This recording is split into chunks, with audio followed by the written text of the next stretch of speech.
2026వ సంవత్సరంలో సింహరాశిలో జన్మించినటువంటి వారికి ఏ విధంగా ఉండబోతుందో తెలుసుకునే ప్రయత్నం చేద్దాం.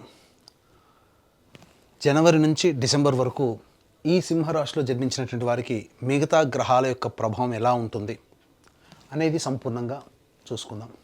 ముఖ్యంగా గమనించినట్లయితే ఈ సింహరాశిలో జన్మించినటువంటి వారికి సాధారణంగా తెలిసేదే అష్టమ శని ప్రభావం. దీని ప్రభావం వలన కొంత ఇబ్బందులు పడక తప్పదు. కానీ కాచుకొని కాపాడగలిగే గురుగ్రహం యొక్క అనుగ్రహం ఈ సింహరాశి వారికి బాగుంది. తత్ఫలితము చేత ఎన్ని సమస్యలు వచ్చినప్పటికీ ఆ గురువు అంటే దైవమే, దైవానుగ్రహం వల్ల ఈ సింహరాశి వారు చాలా సమస్యల నుంచి బయటపడతారు.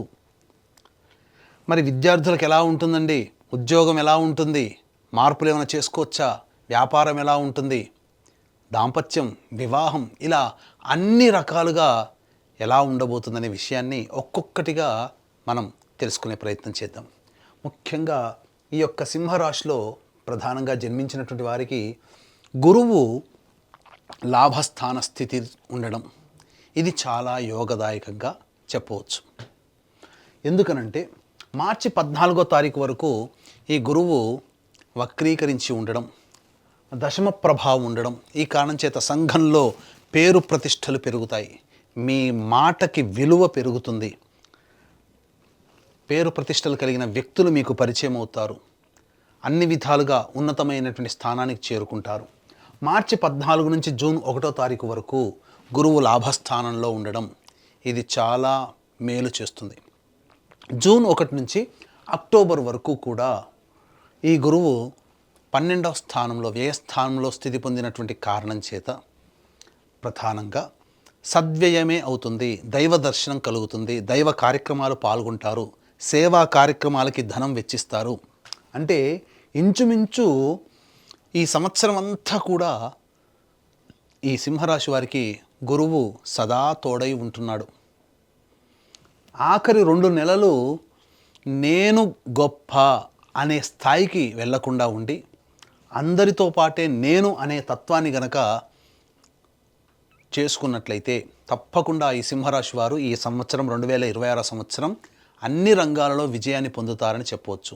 సహజంగా సింహరాశి వారికి కాస్త రిజర్వ్డ్ మెంటాలిటీ, బిడియం ఎక్కువగా ఉంటుంది. ఎవరితో తొందరగా కలవలేరు.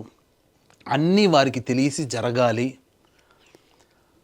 అన్నీ నా అదుపాజ్ఞంలోనే అందరూ ఉండాలి అనే తత్వం అన్ని రాశుల వారికంటే కాస్త ఎక్కువగా ఉంటుందండి. తప్పదు, మరి రాశి స్వభావమే అంత. కాబట్టి ఇటువంటి తత్వాన్ని తగ్గించుకుంటే శని వలన వచ్చేటువంటి దుష్ప్రభావం తగ్గుతుంది. ఎప్పుడైతే శని ప్రభావం తగ్గుతుందో దైవం అనుగ్రహం ప్రభావం పెరుగుతుంది. దైవం ఉంటుంది, అనుగ్రహం ఉంటుంది. దైవం అనుగ్రహం శని ప్రభావం తగ్గించడానికే గురు రూపంలో మిమ్మల్ని కాపాడుతూ ఉన్నాడు. కానీ ఇన్ని విధాలుగా చూసుకున్నప్పటికీ కూడా అక్కడ అహం, నేను అనే దాన్ని మీరు తగ్గించుకోండి. అన్నీ గురువే చూసుకుంటాడు. ఇది సింహరాశి వారికి చెప్పవచ్చు. ఇక ఈ యొక్క సింహరాశిలో జన్మించినటువంటి విద్యార్థులు ప్రథమ శ్రేణిలో విద్యార్హతని పొందుతారు. ఉన్నత విద్యని పొందే అవకాశం ఎక్కువగా ఉంటుంది. అంతేకాకుండా విదేశీయానము, విదేశీ విద్యకి సంబంధించి జూన్ 1 నుంచి అక్టోబర్ 31వ తారీఖు వరకు అన్ని విధాలుగా అనుకూలమైనటువంటి యోగ కాలముగా ఈ సింహరాశి వారికి చెప్పవచ్చు. ఇక ఉద్యోగం విషయం, ఈ ఉద్యోగ విషయానికి ఎప్పుడెప్పుడు ఉద్యోగం మారితే బాగుంటుంది, నిరుద్యోగస్తులకి ఉద్యోగం ఎప్పుడు లభిస్తుంది అనేటువంటి విషయాల గురించి ముందు తెలియచేసుకుందాం. ఇక ముఖ్యంగా అందరినీ పట్టి పీడించేటువంటిది వివాహ సంబంధ విషయం. ఇక ఈ యొక్క వివాహ సందర్భంగా ఈ సింహరాశిలో జన్మించినటువంటి అవివాహితులకి వివాహ సంబంధాలు నిశ్చయమవుతాయి. అన్ని విధాలుగా అనుకూలంగా ఉంటుంది. ముఖ్యంగా ఒక ఇంటి వారు అవుతారని చెప్పవచ్చు. ఈ సింహరాశిలో జన్మించినటువంటి వారికి ఇదివరకు ఉన్నటువంటి దాంపత్య సమస్యలు ఏవైతే ఉంటాయో అవన్నీ కూడాను తొలగిపోయి ఆనందకరమైనటువంటి జీవితాన్ని, మాధుర్యమైనటువంటి జీవితాన్ని పొందుతారు. దాంపత్య సమస్యలు చాలా మటుకు తొలగిపోతాయి.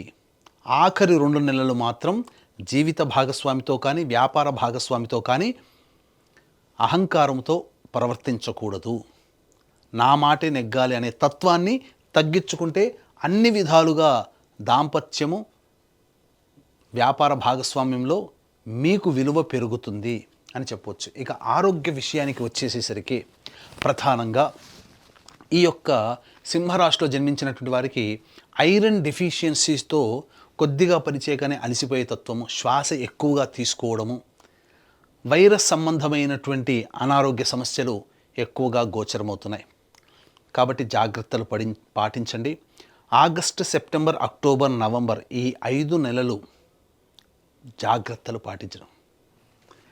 ఎందుకు చెప్తున్నానంటే ఆగస్టు, సెప్టెంబర్, అక్టోబర్, నవంబర్ ఈ 4 నెలలు, డిసెంబర్ 10వ తారీఖు వరకు జాగ్రత్తగా ఉండండి. అనవసరమైనటువంటి దూర ప్రయాణాలు చేయకండి.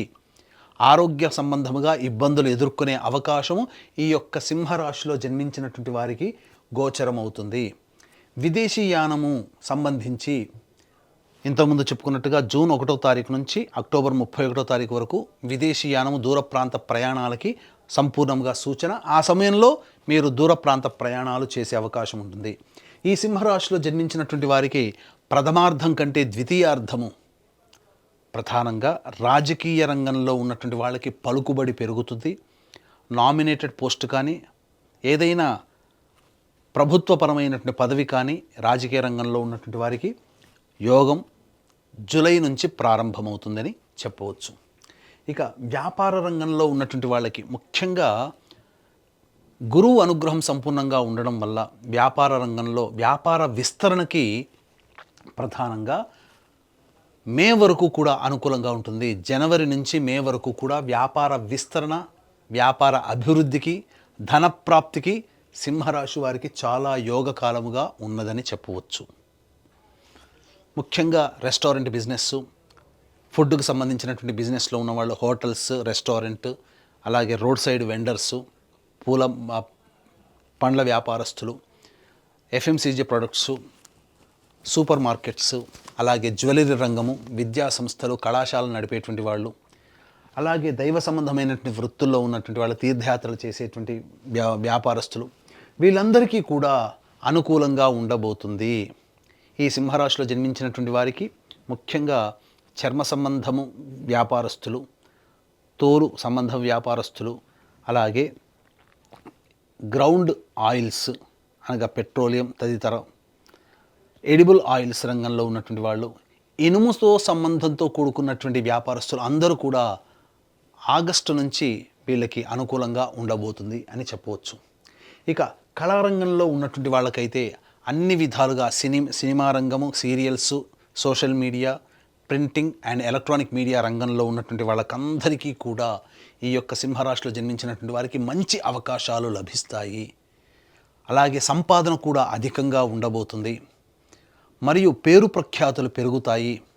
సకాలంలో ప్రాజెక్టులు పూర్తి చేసుకొని ఆనందకరమైనటువంటి జీవితాన్ని పొందుతారు. అలాగే ఈ సింహరాశిలో జన్మించినటువంటి వారు గృహ సంబంధముగా ఇబ్బందులు తొలగిపోయి నూతన గృహప్రవేశం చేసే అవకాశాలు ఈ సంవత్సరంలో మెండుగా ఉన్నాయి. అది కూడా మే లోపల వీరికి కళ సాకారం అవుతుంది, గృహం అనే కళ అని చెప్పవచ్చు.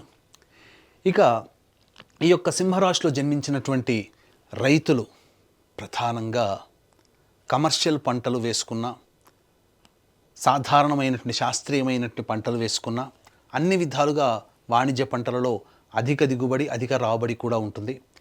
3 సార్లు పంటలు వేసుకోవడం ద్వారా మీకు మంచి దిగుబడి అనేటువంటిది కలుగుతుందని చెప్పవచ్చు. ఆనందకరమైనటువంటి జీవితాన్ని పొందుతారు. అయితే జూలై నుంచి అక్టోబర్ మధ్యకాలంలో, ఈ 4 నెలల మధ్యకాలంలో అప్పుల పాలు కాకుండా చూసుకోండి. ఇది మీరు మీ దగ్గర ఉన్న డబ్బుతోనే మీరు, అంటే కాళ్ళు ఉన్నంత వరకే చాచాలి, కాళ్ళు చాచుకోవాలి, మనసు వెళ్ళేంత వరకు వెళ్ళకూడదు అనే విషయాన్ని గుర్తుపెట్టుకొని రైతులు వ్యవహరిస్తే అన్ని విధాలుగా సంబంధించినటువంటి యోగం అనేటువంటిది ఈ యొక్క సింహరాశిలో జన్మించినటువంటి వారికి ఉండబోతుంది. ఇక మనం చూసుకున్నట్లయితే ఉద్యోగ సంబంధముగా ఎలా ఉండబోతుందనే విషయం మనం తెలుసుకుందాం. వీక్షించేటువంటి ప్రేక్షకులు కూడా ఇప్పుడు చెప్పినటువంటి సమస్యల కంటే ఇంకా ఎక్కువగా మీరు సమస్యలు ఎదుర్కొంటున్నారు అనంటే మీ యొక్క జన్మజాతకంలో నడుస్తున్నటువంటి గ్రహ దశాంతర దశల యొక్క ప్రభావం. కావున దగ్గరలోని మంచి ఉపాసనా పరులైనటువంటి జ్యోతిష్యులని సంప్రదించి వారి సలహాలు సూచనలు కనుక పాటించినట్లయితే మరింత మెరుగైనటువంటి జీవితాన్ని పొందుతారని తెలియచేయవచ్చు. అలాగే జాతకరీత్యా ఎన్ని గ్రహాలు గురుగ్రహం బాగున్నా మిగతా గ్రహాల యొక్క అనుగ్రహం లేనిదే జీవితం పరిపూర్ణం కాదు. అనుకున్న పనులు సకాలంలో పూర్తి కావు. ఇదంతా కూడా దైవానుగ్రహ ప్రభావమే. కాబట్టి ఇట్టి దైవానుగ్రహం అందరికీ అందించాలనేటువంటి సదుద్దేశంతో ప్రతీ నెల ఒక పుణ్యక్షేత్రంలో ఒక పర్వదినం రోజున సర్వదోష నివారణ పూజలు హోమాలు అనేటువంటివి మన పీఠం ఆధ్వర్యంలో జరిపించడం జరుగుతాయి. ఆరోగ్యం కోసం మృత్యుంజయ హోమం, ఉద్యోగం కోసం సుదర్శన హోమం, శత్రుబాధ నివారణకి సుదర్శన హోమము, అలాగే వివాహం కావడానికి హోమాలు, దాంపత్య సమస్యల నివారణకి, ఆరోగ్యానికి, విద్య సంబంధించినటువంటి దోషాల నివారణకి ఇలా సర్వదోష నివారణ పూజల హోమాలు అనేటివి మీ గోత్రనామాదులతో జరిపించడం జరుగుతుంది. వీడియోలు కూడా ప్రతి నెల పంపిస్తారు. అవకాశం ఉన్న వాళ్ళు స్క్రీన్పై కనిపిస్తున్నటువంటి నెంబర్లకి కాంటాక్ట్ చేసి పూర్తి వివరాలు తెలుసుకోవచ్చు. ఇక ఉద్యోగ సంబంధంగా ఏ సమయంలో మనకు అనుకూలంగా ఉంటుంది? జనవరి 14వ తారీఖు నుంచి ఫిబ్రవరి 12వ తారీఖు వరకు నిరుద్యోగస్తులకి ఉద్యోగం లభించడం కానీ, ఉద్యోగంలో అభివృద్ధిని కానీ, లేదా కొత్త ఉద్యోగంలో చేరడానికి చాలా అనువైన సమయం, అనుకూలిస్తుంది కూడా అని చెప్పవచ్చు. ఇక తదనంతరం చూసుకున్నట్లయితే ఈ యొక్క సింహరాశిలో జన్మించినటువంటి వారికి ప్రధానంగా మే 15 నుంచి జూలై 15 మధ్యకాలము, మే 15 నుంచి అనగా ఏప్రిల్, ఈ యొక్క సింహరాశిలో జన్మించినటువంటి వారికి మే 15 నుంచి జూలై 15 ఈ మధ్యకాలం ఏదైతే ఉందో అది సంపూర్ణముగా ఉద్యోగపరంగా మీరు కొత్త ఉద్యోగంలో మారడానికి, లేదా కొత్త సంస్థల్లో ఉద్యోగం మారడానికి, ఉద్యోగంలో అభివృద్ధి పొందడానికి నిరుద్యోగస్తులకి చాలా అనుకూలమైనటువంటి సమయంగా చెప్పవచ్చు.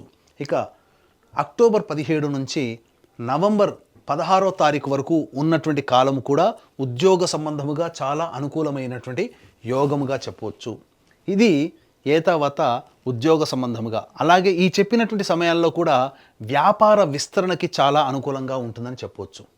ఇక గమనించుకున్నట్లయితే ఈ యొక్క సింహరాశిలో జన్మించినటువంటి వారు ప్రధానంగా దాంపత్య సమస్యలతో, ఇంతకుముందు గ్రహాల స్థితిగతులను బట్టి మనం చెప్పుకున్న మార్చి 14 వరకు కూడా భాగస్వాములతో కానీ, జీవిత భాగస్వామితో కానీ, వ్యాపార భాగస్వామితో కానీ సంయమనం పాటిస్తూ ముందడుగు వేయండి. అలాగే ఈ మార్చి 14 నుంచి ఏప్రిల్ 1వ తారీఖు వరకు సమయం అనుకూలంగా లేదండి. ఆకస్మిక ప్రమాదాలు కానీ, శస్త్రచికిత్సలు కానీ, డాక్టర్ని సంప్రదించాల్సినటువంటి పరిస్థితులు కానీ గోచరమవుతున్నాయి. అలాగే ఏప్రిల్ 2 నుంచి ఈ ఏప్రిల్ నెల మొత్తం కూడా న్యాయ సంబంధమైనటువంటి వ్యవహారాల్లో తలదూర్చాల్సినటువంటి పరిస్థితి, ఆస్తి తగాదాలు ఉండేటువంటి అవకాశం ఉంటుంది, లేదా ప్రభుత్వపరమైనటువంటి పన్నులు మనం కట్టాల్సినటువంటి పరిస్థితి వస్తుంది. ఇక మే 1 నుంచి జూన్ 19వ తారీఖు వరకు కూడా అకారణమైనటువంటి విరోధాలు పెరుగుతాయి, ఆకస్మికమైనటువంటి ఇబ్బందులు కలుగుతాయి, కోపతాపాలు పెరుగుతాయి. కాబట్టి సంయమనం పాటించండి. జూన్ 20వ తారీఖు నుంచి ఆగస్టు 1వ తారీఖు వరకు కూడా అన్ని విధాలుగా ఆనందదాయకంగా ఉంటుందని చెప్పవచ్చు. మంచి యోగదాయకమైనటువంటి పరిస్థితిలో ఉంటారు. అలాగే ఈ ఆగస్టు 2 నుంచి సెప్టెంబర్ 17వ తారీఖు వరకు కూడా ఖర్చులు అధికంగా ఉంటాయి. మీరు వాహనాల్ని అమ్మడం కానీ, గృహాల్ని అమ్మడం కానీ, ఏదైనా ఒక వస్తువు మీ నుంచి చేజారిపోవడం కానీ జరుగుతుంది. ఇక సెప్టెంబర్ 18 నుంచి నవంబర్ 11వ తారీఖు వరకు అహంకారము అనేటువంటిది తగ్గించుకోండి, నేను అనేటువంటిది తగ్గించుకోండి. తద్వారా మీరు జీవితంలో అన్ని విధాలుగా యోగదాయకమైనటువంటి పరిస్థితుల్లో ఉంటారని చెప్పవచ్చు. ఏ తర్వాత ఈ యొక్క సింహరాశిలో జన్మించినటువంటి వారికి మంచి ఫలితాలు ఉంటాయి. గురుగ్రహం అనుగ్రహం సంపూర్ణంగా ఉంది. అలాగే మిగతా గ్రహాలు అనుకూలంగా లేవు. సప్తమ రాహువు, రాశిలోనే కేతు యొక్క స్థితి పొంది ఉండడం, ఇంతకుముందు చెప్పుకున్నట్టుగా కుజ మరియు రవిగ్రహ ప్రభావాలు ఏ సమయంలో అనుకూలంగా ఉన్నాయి. మిగతా సమయాల్లో ఉద్యోగంలో భద్రత లేదు కాబట్టి ఆ సమయంలో జాగ్రత్తలు పాటించండి. ఏ తర్వాత దైవానుగ్రహమే ఈ సింహరాశి వారిని గట్టెక్కిస్తుంది అనే విషయాన్ని తెలుసుకోవాలి. దైవానుగ్రహం కోసం మీరు ఏదైనా సమస్య వచ్చినప్పటికీ కూడా ప్రతిరోజు గరికతో గణపతికి అష్టోత్తర పూజ చేయడము, అలాగే చిన్న బెల్లం ముక్క నైవేద్యంగా పెట్టడం, ఇలా ఒక 11 రోజులు చేసి చూడండి. మీ సమస్యకి పరిష్కారం అనేటువంటిది లభిస్తుంది. అలాగే ప్రతిరోజు కూడా కాలభైరవాష్టక పారాయణము, కాళీ కవచం అనేటువంటిది ప్రతిరోజు రోజుకి 3 సార్లు పఠించండి. బిజీ స్కెడ్యూల్లో ఉండి ఇవన్నీ చేయలేకపోతే, లేదా ఇంకా దైవానుగ్రహం మనకు ఇంకా కావాలి అనుకున్నటువంటి వాళ్ళు ప్రతీ నెల మన పీఠం ఆధ్వర్యంలో జరిగే సర్వదోష నివారణ పూజల హోమాల్లో మీరు గోతనామాలు నమోదు చేసుకునే ప్రయత్నం చేయండి. మరియు మీకు ఇటువంటి మంచి విషయాలు మీకు వేగిరంగా మీకు రావాలన్నా, ప్రతి విషయం మీరు తెలుసుకోవాలన్నా యూట్యూబ్ కానీ, ఫేస్బుక్ కానీ, ఇన్స్టా కానీ సంకల్ప మందిర్ అనేటువంటిది ఉంటుంది. ఆ సంకల్ప మందిర్ని మీరు ఫాలో అవ్వండి. అన్నీ మీకు మంచి విషయాలు మీకు తెలుస్తాయని చెప్పవచ్చు. ఎడిటర్ గారు, ఇప్పుడు సింహరాశిలో స్త్రీల గురించి చెప్పలేదు కాబట్టి ఈ స్త్రీల గురించి ఎండింగ్ కంటే ముందే దీన్ని యాడ్ చేయండి. అంటే ఉద్యోగం అనే దాని గురించి చెప్పాను కదా, లాస్ట్ 2-3 మినిట్స్లో ఉద్యోగం గురించి చెప్పాను, అక్కడ దీన్ని యాడ్ చేయండి. ఇక సింహరాశిలో జన్మించినటువంటి స్త్రీలకి ప్రధానంగా వారికి అన్ని విధాలుగా మంచి జరగబోతుంది. కాకపోతే నమ్మిన వ్యక్తులే ఎక్కువగా మోసం చేసే అవకాశము ఉంటుంది. కాబట్టి ప్రధానంగా జూన్ 1వ తారీఖు నుంచి అక్టోబర్ 31వ తారీఖు మధ్యలో పరిచయం అయ్యేటువంటి వ్యక్తులని కాస్త జాగ్రత్తగా కనిపెట్టండి. వాళ్ళ వల్లనే ఆఖరి 2 నెలల్లో మీకు సమస్యలు రాబోతుంటాయి. అలాగే మీకు పేరు ప్రఖ్యాతులు పెరుగుతాయి. అనుకున్నటువంటి మేర మీకు మంచి గౌరవ మర్యాదలు కుటుంబంలో ఉంటాయి. సంఘంలో కూడా పదవి లభించే అవకాశం ఉంటుంది. మరీ ముఖ్యంగా ఉద్యోగస్తులకి మంచి పదవి లభించే అవకాశం ఉంటుంది. వివాహం కాని అమ్మాయిలకి వివాహాలు జరగడం, సంతానవంతులు అవ్వడము అనేటువంటిది కూడా ఈ యొక్క సింహరాశిలో జన్మించినటువంటి వారికి ఉంటుంది. కాకపోతే అధిక శ్రమ, మానసిక ఒత్తిడి ఎక్కువగా ఉండడం, ఫలితాలు తక్కువగా ఉండడం, మీ యొక్క సేవనే ఎదుటి వారికి వెళుతుంది తప్ప మీకు తిరిగి సర్వీస్కి వచ్చేవాళ్ళు ఎవ్వరూ ఉండరు. ఆ విషయాన్ని గమనించుకొని ఎంతవరకు మనం ఎదుటి వాళ్ళకి సహాయ సహకారాలు అందించాలో అదొక్కటి మీరు మనసులో పెట్టుకొని ప్రయాణం చేస్తే ఈ సింహరాశిలో జన్మించినటువంటి స్త్రీలకి అన్ని విధాలుగా యోగదాయకంగా ఉంటుంది అని చెప్పవచ్చు.